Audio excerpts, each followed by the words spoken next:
এদিকে একই অনুষ্ঠানে বিএনপি মহাসচিব মির্জা ফখরুল ইসলাম আলমগীর বলেছেন, বিচার সংস্কার দ্রুত করার দাবি থাকলেও সরকারকে মনে রাখতে হবে জনগণের ম্যান্ডেট নিয়ে কাজ এবং ম্যান্ডেট ছাড়া কাজের পার্থক্য আছে। আর জামায়াত ইসলামীর আমির ডাক্তার শফিকুর রহমান বলেছেন, বিচার ও সংস্কারের আগে নির্বাচন হলে আরেকটা জাতীয় বিপর্যয় হতে পারে। এনসিপি সদস্য সচিব আক্তার হোসেন জুলাই হত্যার বিচার দ্রুত শেষ করার দাবি জানান। রাতে যখন ঘুমাতে যায় ঘুম হয় না তো। মঙ্গলবার বিকেলে জাতিসংঘের মানবাধিকার মিশনের আয়োজনে হোটেল ইন্টারকন্টিনেন্টালে ২০২৪ সালের জুলাইয়ে গণঅভ্যুত্থানের বর্ষপূর্তি উপলক্ষে স্মরণ ও সংলাপ অনুষ্ঠানের সভাপতি প্রধান উপদেষ্টা অধ্যাপক ডক্টর মোহাম্মদ ইউনূসের সাথে প্রধান রাজনৈতিক দলগুলোর শীর্ষ নেতারা উপস্থিত ছিলেন। জুলাইয়ের সেই কঠিন দিনগুলোর কথা তুলে ধরে নিহত পরিবারের সদস্যরা বিচার, ক্ষতিপূরণ ও পুনর্বাসনের দাবি জানান। আগস্টে আমি 2 বার গুলিবিদ্ধ হই। জুলাই অভ্যুত্থান থেকে গড়ে ওঠা দল এনসিপি সদস্য সচিব আক্তার হোসেন এ সময় দাবি জানান, এই ঘটনায় দোষী যারা দেশে বা বিদেশে আছেন তাদের বিচারের আওতায় আনতে হবে।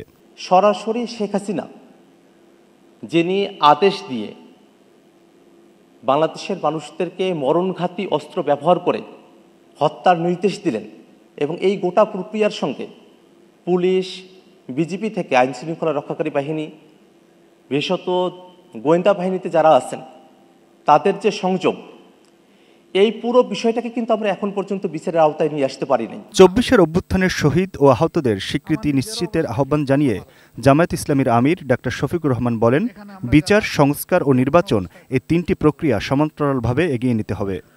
আমাদের সম্পদকে মুখে নয় বাস্তবেই সম্মান দেখাতে সরকার এবং জাতির পক্ষ থেকে সেটা যেন নিশ্চিত করা হয়।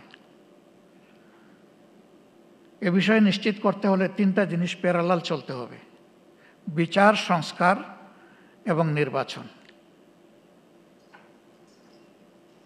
কিন্তু বিচার আর সংস্কারের আগে যদি কোনো নির্বাচন হয় তাহলে সেটি আরেকটা ন্যাশনাল ডিজাস্টার হতে পারে। গণতান্ত্রিক ব্যবস্থার উপর জোর দিয়ে প্রাতিষ্ঠানিক কাঠামোর পরিবর্তন আনার কথা বলেন বিএনপি মহাসচিব মির্জা ফখরুল ইসলাম আলমগীর।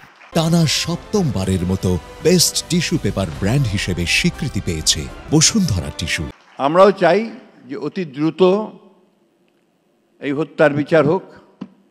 আমরাও চাই যে সংস্কারগুলো যেগুলো খুব জরুরি দরকার সেগুলো অতি দ্রুত হোক। কিন্তু একটা জিনিস আমাদের সকলে বোধহয় মনে রাখা প্রয়োজন, জনগণের প্রতিনিধিত্ব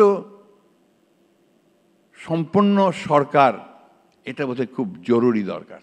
জাতিসংঘের ফ্যাক্ট ফাইন্ডিংয়ের এই কাজকে স্বাগত সহযোগিতার কথা জানান এই আয়োজনের বেশিরভাগ বক্তারা। ম্যান্ডেট নিয়ে কাজ করা আর ম্যান্ডেট ছাড়া কাজ করার মধ্যে অবশ্যই কিছু পার্থক্য। Aminul Islam, ATN news, Dhaka. আশা করি যে আমাদের